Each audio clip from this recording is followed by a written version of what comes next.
Hello and welcome to Viraj academy. आज की इस वीडियो में हम बात करने वाले हैं एक सैम्पल पेपर के एक्सप्लेनेशन के बारे में। इस वीडियो में हम एक सैम्पल पेपर को क्विकली एक्सप्लेन करेंगे, ठीक है। आई होप कि ये वीडियो आपको हेल्पफुल लगे। आप पहले इस सैम्पल पेपर का एक रिव्यू ले सकते हो, ठीक है। यहाँ पे हमने उसका स्क्रीन रिकॉर्डिंग लगा दिया हुआ है। आप वीडियो को पॉज करके चाहो तो देख सकते हो कि क्वेश्चन का जो लेवल है वो कैसा है, ठीक है। और हाँ, बने रहिए हमारे इस वीडियो में। ओके, तो चलिए स्टार्ट करते हैं आज का ये वीडियो। तो पहले हम स्टार्ट करेंगे सेक्शन ए से। सेक्शन ए में हमारा जो क्वेश्चन है, ठीक है, आप देख सकते हो कि HCF and LCM of 12, 21 and 15 respectively are, यानी कि हमें क्या फाइंड करना है, एचसीएफ और एलसीएम फाइंड करना है 12, 21 और 15 का। तो हम क्या करेंगे, तीनों का प्राइम फैक्टराइजेशन करेंगे। तो 12 का प्राइम फैक्टराइजेशन क्या होता है, 2 3 12, सॉरी 2 3 6, 2 12, ऐसे होता है, मान लेते हैं। उसके बाद क्या, 21 है, 3 7 जा 21, और उसके बाद क्या है हमारे पास 15 है। 15 क्या हो जाएगा, सो 3 5 जा 15। ओके, सो एचसीएफ क्या होता है, जैसा कि आपको पता होगा, जो एचसीएफ होता है वो होता है लोवेस्ट पावर, यानी कि आप उसको अच्छे से लिख लो, 2 to the power 2 और 3 to the power 1 है। इससे आप चाहो तो 3 का पावर और 7 ऐसे ही है, और इसमें भी तो कुछ खास चेंज नहीं है, ठीक है। तो आप समझ लो कि सिर्फ एक में ही चेंज था। तो एचसीएफ क्या होता है, जो लोवेस्ट पावर होता है। तो 2 का यहाँ पे तीनों में है क्या, नहीं है, ठीक है। तो 2 का नहीं है, तो आप इसे ऐसे समझ सकते हो, यहाँ पे 2 का पावर क्या है, 0 है, ठीक है। इंटू यहाँ पे 3 है और यहाँ पे 7 है, और यहाँ पे क्या हो जाएगा, 2 का पावर 0 इंटू 3 का पावर 1 है यहाँ पे, और यहाँ पे 5 है, और यहाँ पे 7 का पावर 0 है, राइट। और यहाँ पे क्या है, 5 का पावर 0, यहाँ पे 5 और 7 सबका पावर 0।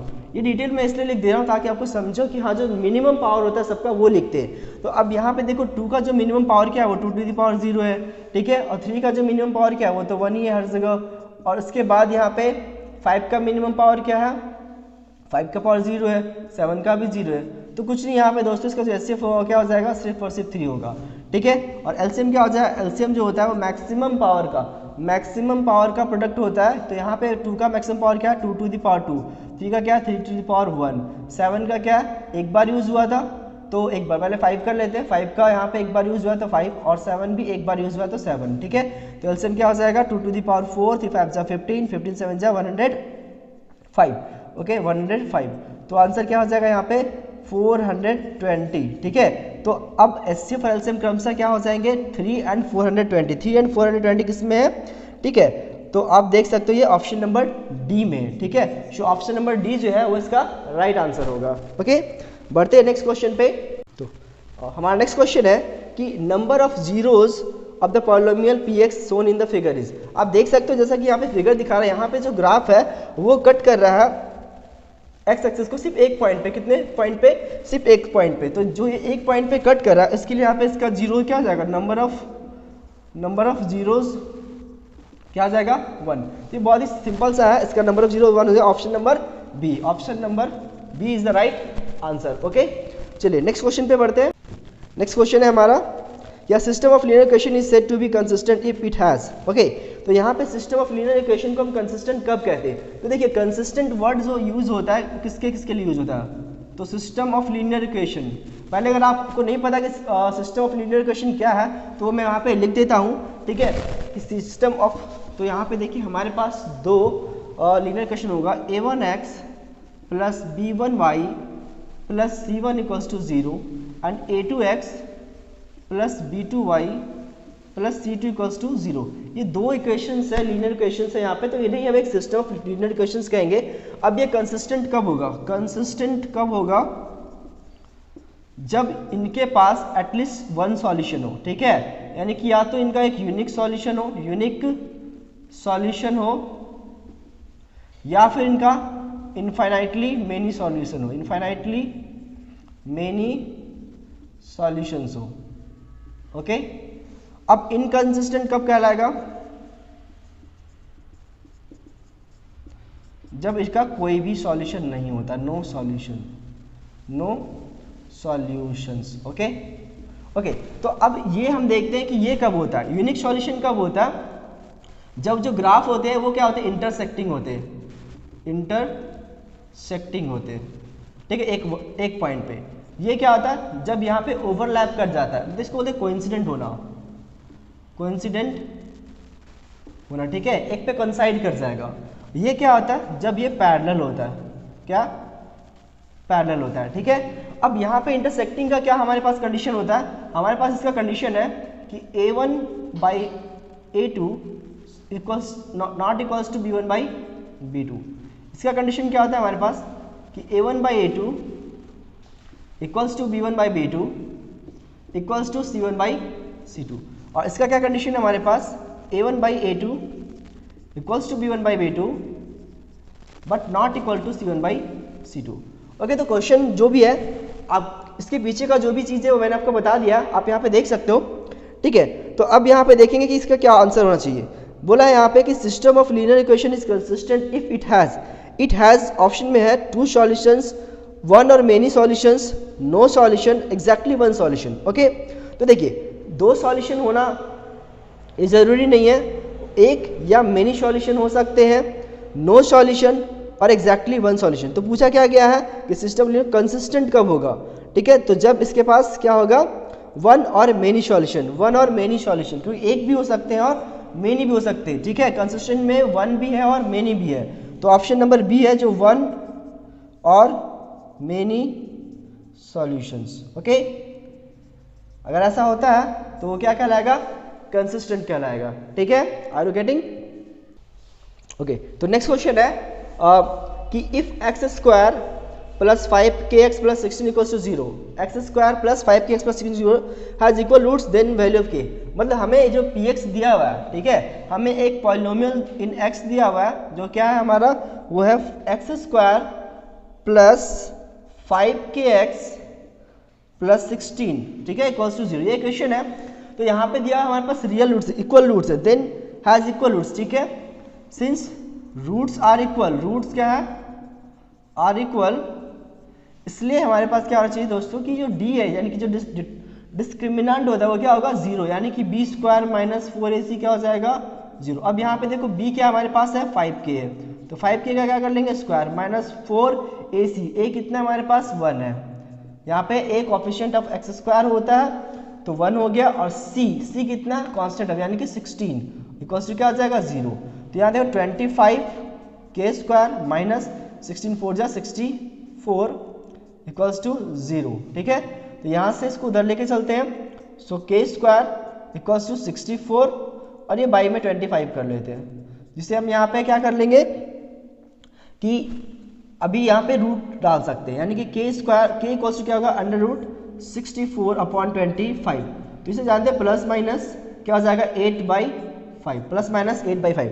तो k की वैल्यू क्या हो जाएगी, प्लस माइनस 8/5, जो कि ऑप्शन नंबर बी में दिखाई दे रहा है, ऑप्शन नंबर बी में, ठीक है। जो ऑप्शन नंबर बी है वो इसका राइट आंसर है। ओके, नेक्स्ट क्वेश्चन है हमारा कि एक एपी में हमें क्या बताना, नेक्स्ट टर्म बताना, जहाँ पे एपी जो हमारे पास है, एपी जो हमारे पास है यानी कि अरिथमेटिक प्रोग्रेशन, वो क्या है, रूट 18, रूट 32 और रूट 50।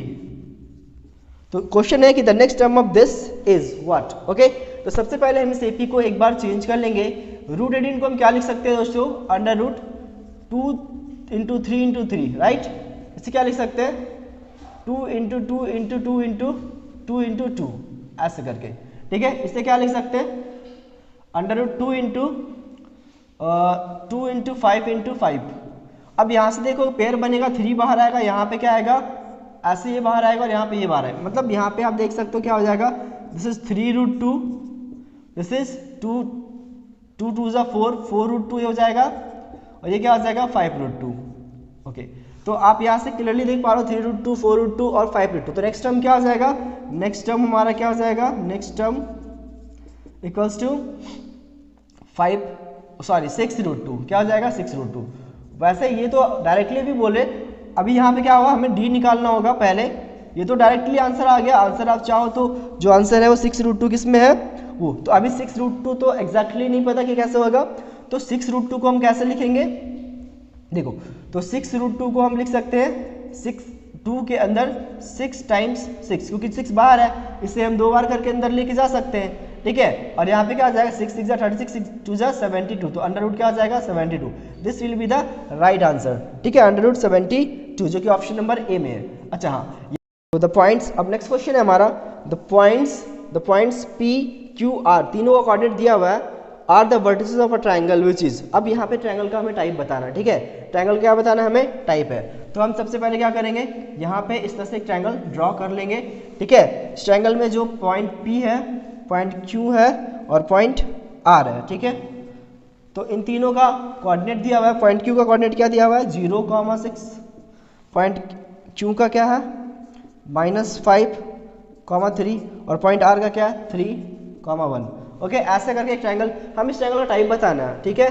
तो टाइप में आपको पता है कि स्केलन कब होगा, ये कब होगा, ठीक है। तो पहले एक बार फटाफट से चर्चा कर लेते हैं स्केलन कब होगा। अगर यहाँ पे P Q is not equal to Q R is not equal to P R होता है तो वो क्या हो जाएगा, स्केलन, क्या हो जाएगा ये फिर स्केलन ट्रायंगल।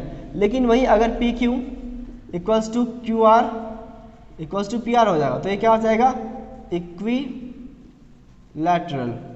वही अगर पी क्यू इक्वल्स टू कोई भी one of the two side इसका बराबर होता है, जैसे कि P Q equals to Q R हो गया, ठीक है, पर वो पी आर के बराबर नहीं है तो भी ये क्या हो जाएगा आइसोसेलेस ट्रायंगल होगा। या फिर ऐसा भी हो सकता है कि यहाँ पे पी क्यू बराबर पी आर हो जाए, पी क्यू बराबर पी आर हो जाए पर वो क्यू आर के बराबर ना हो। या ऐसा भी हो सकता है कि पी आर बराबर क्यू आर हो, पी आर बराबर क्यू आर हो और वो पी क्यू के बराबर ना हो, ठीक है। तो ये सारे हैं। और एक और है right angle triangle. Right angle triangle होने के लिए क्या होगा, ये भी हो सकता है राइट एंगल ट्रायंगल होने के लिए कि जो पाइथागोरस थ्योरम हम लोग पता है कि परपेंडिकुलर का स्क्वायर प्लस बेस का स्क्वायर इक्वल्स टू हाइपोटेन्यूज का स्क्वायर, इसे भी फॉलो कर सकता है, ठीक है। ओके, तो इतने सारे कंडीशंस यहाँ पे है, इनमें से हमें चेक करना होगा कि ये कौन से कंडीशन पे है। तो फटाफट हम लोग क्या करेंगे, तीनों का डिस्टेंस फाइंड करेंगे कि जो साइड है उसका लेंथ क्या क्या है, ठीक है। तो यहाँ पे सबसे पहले यूजिंग डिस्टेंस फॉर्मूला हम लोग क्या करेंगे कि पी क्यू फाइंड करेंगे, जो अंडर रूट क्या हो जाएगा x2 - x1 जो -5 - 0 का whole square plus y2 - y1 यानी कि 3 - 6 का होल स्क्वायर, ठीक है। ये क्या आ जाएगा हमारे पास, ये आ जाएगा -5 - 0 यानी कि -5 का स्क्वायर यानी कि 25 और -3 का स्क्वायर यानी कि 9, तो 25 + 9 जो क्या आ जाएगा √34, राइट। उसी तरह से यहाँ से पी क्यू के बाद क्यू आर निकाल लेते हैं। क्यू आर वो कैसे निकलेगा, सो क्यू आर निकालने के लिए हमें क्या 3 - 5 यानी कि 3 - -5 यानी कि +5 इसका होल स्क्वायर हो जाएगा, प्लस में 1 - 3 का होल स्क्वायर जो क्या आ जाएगा 3 + 5 8 का स्क्वायर 64 प्लस 1 - 3 -2 का स्क्वायर 4 √68। ओके, अब ये देख रहे हो कि एग्जैक्टली ये उसका डबल है, मतलब √2 टाइम्स है, ठीक है। तीसरा देख रहे हैं पी आर, तो पी आर में अगर हम देखें तो उसका कैसा निकलेगा, हो जाएगा यहाँ पे 3 - 0 का स्क्वायर प्लस में 1 - 6 का स्क्वायर, ये क्या हो जाएगा 3 का स्क्वायर 3 3 9 प्लस 5 का 25 यानी कि 34। ओके, तो अगर मैं नहीं माने तो यहाँ पे दो साइड क्या हो रहा है बराबर हो रहा है रूट, ठीक है, और एक तीसरा साइड बराबर नहीं, तो ये आइसोसेलेस ट्रायंगल है। बट कहीं ना कहीं हमें एक चीज़ और चेक करना होगा कि क्या यहाँ पे आप एक चीज़ देख पा रहे हो कि पी क्यू का स्क्वायर प्लस पी क्यू 2 बार हो गया P R, this is P R plus P R का स्क्वायर अगर हम करते हैं तो वो क्या आता है √34 का स्क्वायर प्लस √34 का स्क्वायर जो क्या देगा 34 + 34 68, राइट। उसके बाद एक और देख रहे हैं कि जब क्यू आर का स्क्वायर करते हैं तो क्या आएगा √68 का स्क्वायर, ठीक है, जो कि क्या आएगा 68। तो ऐसे में भी देख रहे हैं कि पी क्यू का स्क्वायर प्लस पी आर का स्क्वायर बराबर क्यू आर का स्क्वायर है, तो ये क्लियर इंडिकेशन है कि ये एक तरह का राइट एंगल ट्रायंगल है। ओके, तो राइट एंगल ट्रायंगल है यहाँ पे, और ये एक तरह से आइसोसेलेस भी है, बट यहाँ पे राइट एंगल ट्रायंगल हम करेंगे, ठीक है। तो ये क्या करेंगे यहाँ पे आइसोसेलेस ट्रायंगल का ऑप्शन भी क्लिक हो रहा है यहाँ पे और राइट एंगल, तो बट ऑप्शन क्या होगा डी, ऑप्शन डी जो है इसका राइट आंसर होगा क्योंकि ये एक राइट एंगल ट्रायंगल है। ओके, बढ़ते हैं हमारे नेक्स्ट क्वेश्चन पे। तो अगला क्वेश्चन है कि the point which divides the line segment joining the point 7 - 6 and 3 4 in the ratio 1:2 internally lies in which quadrant. ठीक है, क्वाड्रेंट का ऑप्शन दिया हुआ है। तो अभी हम क्या करेंगे कि यहाँ पे जो पॉइंट्स हमें दिया 7 - 6 और 3 4, इसे हम मान लेते हैं कि 2 पॉइंट्स है। तो चलो क्या करेंगे हम लोग लेट कर लेते हैं कि लेट ए इक्वल्स टू क्या हो जाएगा 7 - 6, ठीक है, एंड b इक्वल्स टू 3 4 एक और है एंड कर लें एंड c जिसका कोऑर्डिनेट है x, y एक पॉइंट है, डिवाइड्स लाइन जॉइन यानी कि A be in the ratio 1:2 internally right. अब यहाँ पे क्या हो जाएगा, सो हेयर आप देख पा रहे हो कि यहाँ पे हमारे पास x1 क्या हो जा रहा है 7, ठीक है, एंड x2 क्या हो जा रहा है, x2 हमारे पास हो जा रहा है 3, y1 क्या हो जा रहा है -6 एंड y2 क्या हो जा रहा है 4, ठीक है, और m1 क्या हो जा रहा है 1 एंड m2 क्या हो जा रहा है 2, ठीक है। तो हम क्या करेंगे यूजिंग सेक्शन फॉर्मूला,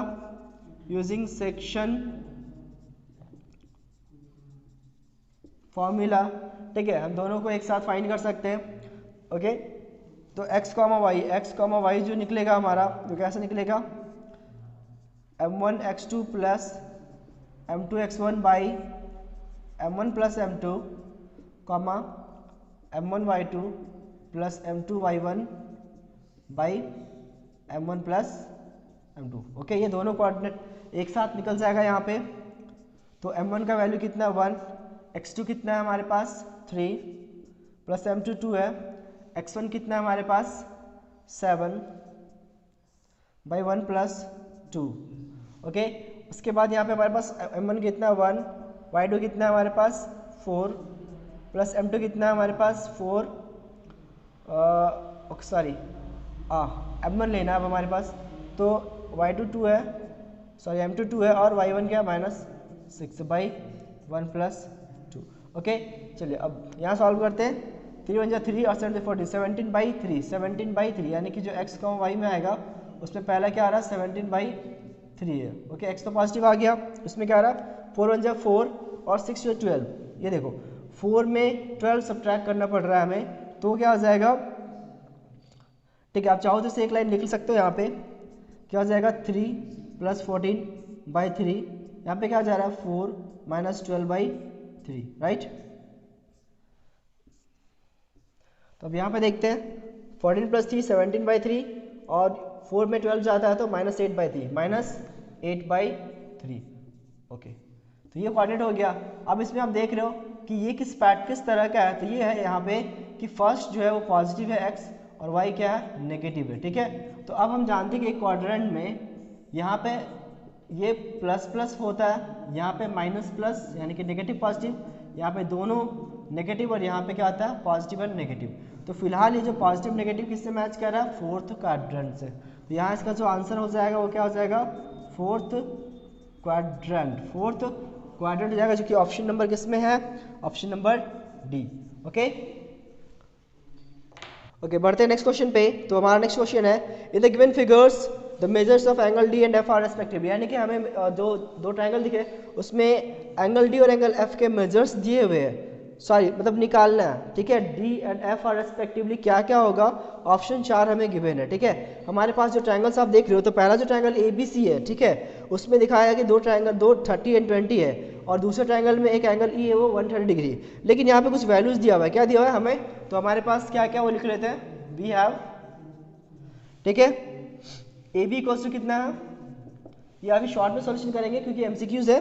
तो ए बी हमारे पास कितना हो जाएगा 45 और यहाँ पे ए सी कितना दिया हुआ है, ए सी 63 है। ओके, तो यहाँ से हम अगर ए बी बाई ए सी निकाल लें तो क्या आएगा 45/63, जो कि क्या आ जाएगा 9 से 9 5 जा 9 7 जा, सो 5/7, ठीक है। ये तो क्या था इन ट्रायंगल ए बी सी में था, ए बी सी में था, राइट। अब उसी तरह से देखें कि in triangle in triangle D E F. इसमें भी हम देख पा रहे हैं कि हमारे पास D E upon E F, ठीक है, या E F upon D E. So E F by E D ऐसा ले लेते हैं। वो कितना 5/7, 5/7, यानी कि देख रहे हैं यहाँ पे इन दोनों ट्राइंगल में दो साइड तो आपस में प्रोपोर्शनल हो गए हैं, ठीक है। अब बात करते हैं क्या कोई एक एंगल है उनके बीच का इंक्लूडिंग एंगल है, तो वैसे यहाँ पे देख ले इन ट्राइंगल ए बी सी क्या हो रहा है हमारे पास, angle A plus angle B plus angle C क्या होता है 180 degree. Triangle sum, angle A का वैल्यू पता नहीं है, एंगल बी का वैल्यू 30 डिग्री, एंगल सी की value 20 degree, equals to 180 degree. Okay, अब यहाँ से देखो एंगल ए इक्वल्स टू क्या हो जाएगा 180 डिग्री माइनस 50 डिग्री, जो कि क्या जा रहा है 130 डिग्री। ओके, अब हम कंपेयर करते हैं कि in triangle A B C and triangle D E F, तो इन दो ट्राइंगल में हम क्या देख रहे हैं, हम देख रहे हैं कि यहाँ इस ट्राइंगल का A B by A C, A B upon A C जो है वो क्या हो रहा है, बराबर हो रहा है इसका, देख रहे हो E F by E D से, E F by E D से बराबर हो रहा है, E F by E D से, जो कि कितना है 5/7। और यहीं पे इस ट्रायंगल का एंगल ए बराबर है इस एंगल के ई से, इस ट्रायंगल का देखो ई से बराबर हो रहा है, जो कितना है 130 डिग्री। ओके, तो आप देख रहे हो यहाँ पे दो साइड है और एक एंगल है, ठीक है। सो बाई SAS सिमिलैरिटी, जो दो ट्रायंगल हमारे पास है ट्रायंगल ए बी सी, वो similar triangle D E F के। ओके, तो जब ये दोनों ट्रायंगल सिमिलर है तो एंगल्स भी सिमिलर होंगे, तो करस्पॉन्डिंग एंगल्स यहाँ पे क्या हो जाएगा शो। सो हमारे पास जो दो एंगल बच गए, एंगल कौन कौन सा पूछा गया, पहले D, angle D. So angle D equals to क्या हो जाएगा, एंगल डी किसके करस्पॉन्डिंग है, तो आप यहाँ पे मैच करके देख लोगे, जो एंगल डी है वो एंगल सी के बराबर है, किसके, एंगल सी के। तो एंगल सी कितना है 20 डिग्री। ओके, और वहीं पे एंगल एफ जो है, एंगल एफ वो किसके बराबर है, एंगल एफ आ जाएगा एंगल बी के बराबर, एंगल बी के बराबर। और एंगल बी कितना है हमारे पास, एंगल बी है 30 डिग्री, 30 डिग्री। ओके, तो जैसे पूछा गया है कि एंगल डी और एफ कितना होगा, तो हमारे पास है एक combination 20 and 30 degree, 20 degree, 30 degree. तो ये आप देख पा रहे हो किसमें है, ये है ऑप्शन नंबर ए में, ठीक है। तो option number A is the right answer, option number A क्या होगा इसका राइट आंसर होगा।